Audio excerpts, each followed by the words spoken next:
Hey everybody, and welcome to Q&A Wednesday, where I answer the questions that you have about your health and fitness goals. It is so hot. I can't even do this in my studio today. I'm outside. It's still hot outside. I'm in the shade, but it's, we're just going to work with it today. So it's kind of nice to be outside, although it is 100 degrees. It's supposed to be 115 on Monday. I don't know about this. But anyway, so I have a great topic today. We are going to talk about how often and how many times a day you should be eating, because I hear lots of things. People talk about, well, aren't I supposed to eat like 6 small meals? Okay, but wait a minute. Do I have to eat breakfast? What do I have to do? So of course, you're not going to love my first response, which is it depends. So it really does. It depends on you. It depends on your goals. It depends on what you're looking for. It depends on what you're trying to accomplish. And sometimes one option might be just much more appropriate than others. So we're going to talk a little bit about that, but it really does depend on what works for you. I take a lot of things into consideration when I help people figure out their plan. What their preferences are. Do they like breakfast? Are they trying to work with intermittent fasting? And I am going to approach that topic in a little bit as well. But it just really has to work for you, and that's what's most important, because it doesn't matter what we set up. If it doesn't work with your schedule, and it doesn't work with your job, or it doesn't work with your goals, then what's the point? So that really is what it comes down to. I also look at it as what is going to work best to get all your nutrients in throughout the day. Because, if you're bulking, if you're really trying to grow muscle, and most people I work with are not, they're trying to lean out, they're trying to be healthier and fitter and work with that. But if you are trying to put some muscle on and you do need to eat more food, you might have to eat more often. But if you're trying to work with intermittent fasting, the one downside to that is if you're trying to work, depends on which protocol you're wanting to work with. If you're trying to work the 3-hour food period, that's going to be really tough if you're trying to eat, 2,500, 3,000 calories, whatever it is, to support your body and your size. Remember that whenever you start, you have to start with enough nutrients or enough calories that as you start to lose weight, which I hate that. We're going to talk about lean out, but as you start to burn fat, that you can drop your calories, because otherwise you're going to plateau and then you're going to go nowhere, right? That's why people plateau and they can't figure out why they're not getting anywhere. It's because they have 100 pounds to lose and they started with 1,200 calories. Your body thinks you're starving. That's why you're not getting anywhere. So it really just depends on what works best for you, but we're going to talk about that. You have to really work with what is right for you, what's right for your goal, your preferences, your job.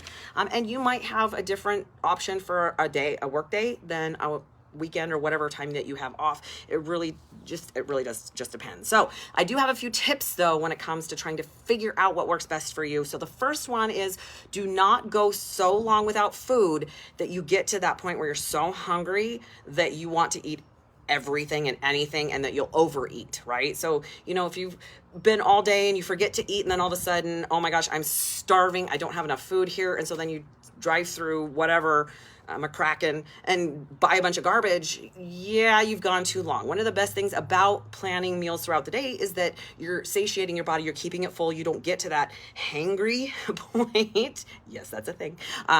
So, eating throughout the day will not only help that, but it helps your energy levels. I was just talking to somebody today, and I said, I eat like most of my food, through the first 2/3 of the day, because that's when I expend most of my energy, is from the morning till about, late afternoon. And then once I'm off work, I kind of just crash or go home and do paperwork. So, that's what works for me. But again, you don't want to get to the point where you're just starving and then you're going to eat way too much food. So when it comes to low calorie, if you've listened to anything I've talked about, any of my videos, you know that low calorie does not work for most people, because your body does not know the difference between a diet and starvation, and you will literally not be able to burn any body fat. If you do, you're actually better off to fast. And if you want more information on that, I'll have to do another topic on that. Or you can follow Dr. Jason Fung. That's his kind of one of his niches, is he talks about how to fast and how to do it correctly and make sure that it works for you. There's huge benefits to fasting, right? I actually will do one once in a while, maybe once a month, just to allow my body to have a break. There's also something called autophagy, where your body breaks down old cells and uses them for parts. So it's actually anti-aging.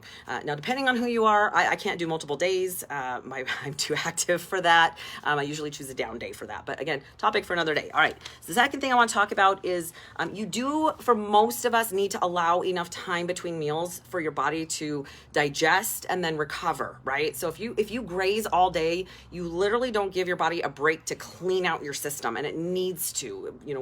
There's the whole digestive process is amazing. but you have to allow your body a moment to like get it through, get it done. And it can cause some serious issues if you never give it a break. Same thing if you eat too late, which we're going to talk about in a second. Again, your body needs that time to do its thing. Your body's extremely resilient, but you can make it optimal by helping it out. Another thing is that your body really likes a schedule. So if you can eat at a similar time each day with each meal, you're actually better off because your body expects it. If you ever kind of, after you've gotten on kind of a schedule and then maybe on the weekend you sleep in a little bit and you wake up and your stomach's like, rawr, right? It's because it's expecting food and you just didn't feed it yet. So that's not necessarily a bad thing, but your body really does like a schedule. It works best that way. It makes it optimal. All right. So definitely allow, if you're a grazer, you're actually best off to really work hard to take some time. I don't care if you do a snack, like I tend to do a breakfast, snack, lunch, technically it's 3 small meals, and then I give myself a really good break in the afternoon because I'm usually busy. I'm trying to get things done, and then I come home and eat a final meal. All right.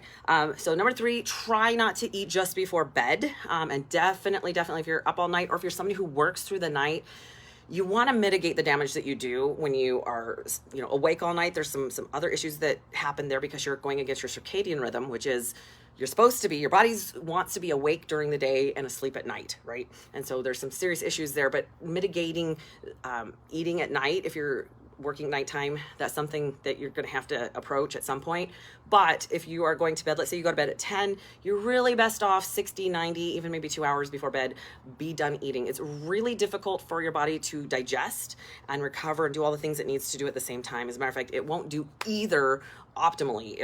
It tends to store whatever you've just eaten and then dysfunctionally try to recover. So it's really difficult for your body to do that, to do both at the same time. Now, that being said, if you tend to wake up a lot in the middle of the night, it could be low blood sugar. And what I mean by that is most of us tend to eat like our snacky things like chips and ice cream and things like that at night before bed. Like we're watching TV, we're watching a movie with our honeys, and then we go, I really want some ice cream.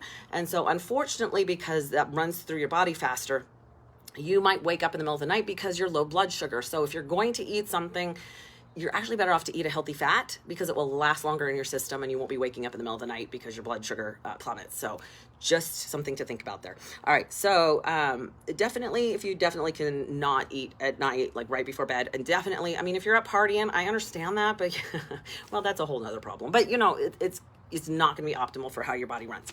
I do want to talk a little bit about intermittent fasting. I used to tell people I was not a fan, but now that I've done much more research on that, I actually don't mind it. It works for a lot of people, especially with their schedule. The hardest part is you've got to figure out which protocol works best for you, and then it's not an excuse to eat whatever the heck you want within that time frame. What it does is it helps give your body enough time to learn to actually digest, to actually tap your fat stores to use as energy, and then you still refeed it because you still need nutrients throughout the day. Honestly, the one that I like the most is the 12-12, right? Because again, that predominantly follows your circadian rhythm, that you're eating while it's light, you're asleep while it's dark. It works best that way. In the morning you break your fast. But again, some people don't like breakfast. That's fine. I don't really care. Now, if you're trying to put on a whole lot of muscle and stuff like that, again, totally different ball game, totally different goal. We're going to have to approach that differently. But if you're someone who's just trying to eat better, lose weight, which again, don't like that term, lean out, be healthier, have more energy, that's totally up to you. I have clients that start at lunch and they eat lunch, snack, and dinner, and that's it. The hard part is we have to cram all their nutrients into those 3 meals, and sometimes that's a little bit difficult. Like I said, the 3-hour protocol where it's 3 hours. Listen, if you're not eating enough food, you're not eating enough food. If you are 100 pounds overweight and you're only eating 12 to 1,500 calories, your body it's going to assume you're in starvation, right? So it's not going to drop that. Again, we don't just eat for calories. We eat for nutrients. We eat for vitamins, minerals. Our disease comes when we don't eat enough of those things. So we've got to make sure that we're eating. We just have to eat the right amounts, right? So keep that in mind. So again, choose your protocol, follow it, and then don't use it as a loophole or a shortcut. It's, if you're doing that 3 hours and you're cramming your body with pizza, like you're really going against the whole benefit right there anyway. So when I work with people, my goal is to teach people how to work to build their own program, right? I just coach. I give them samples. I kind of show them what to do, what they want to have in each. We're trying to eat really clean. And then they have to figure out their own groove, what works best for them, that fits their needs and their goals and what their preferences are. It might take a little time. We've all kind of learned food's so convenient, but it's not real food. It's food like substances. I call it fake food, whatever, but it's not real food. Your body doesn't necessarily work great on processed garbage. We need actual food with nutrients, and so that's what you're really going for. Now, really quickly, I just want to leave with a quick note that there are some situations where people might have some digestive issues or diseases and things like that where this stuff doesn't apply. They might have to eat more often. They might have to do something a little bit different. Really, that's kind of the that's not the norm, and that's okay. Like, work with your doctor, work with your nutritionist to do that. But for the most part, your body needs a break. Your body needs enough nutrients. How you go about that is completely up to you. Just make sure that you're not eating a bunch of carbohydrates alone, right? Like if you're eating a banana, make sure you're eating a healthy fat or a protein with it, so that your body doesn't just absorb the sugar and go, I'm gonna store. How we build is some protein, some complex carbohydrates. Again, the percentages just depend on their goal. And then some healthy fats and unlimited veggies for the most part. Non-starchy veggies, right? You can use as many veggies as you want because they're so nutrient dominant. You're doing a good thing, right? So hopefully that helps you to understand. I work with all kinds of people, predominantly 3 meals and a couple snacks, but I do have athletes that need the 6 meals throughout the day. I do have people that intermittent fast. It really just depends on the person, their goals, and what works best for them. So there's no one right answer. I know we want just give me the golden nugget. What's the best, right?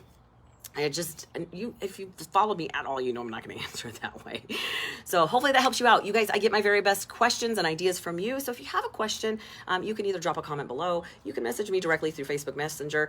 And if you go to my YouTube channel and subscribe and hit the notification bell on there, you can find out whenever I pop these new ones up, because they all get uploaded to YouTube, which is great. I have somebody that helps me with that. And that way, if you miss it, you still have a way to watch it at some point. So have an incredible evening, you guys.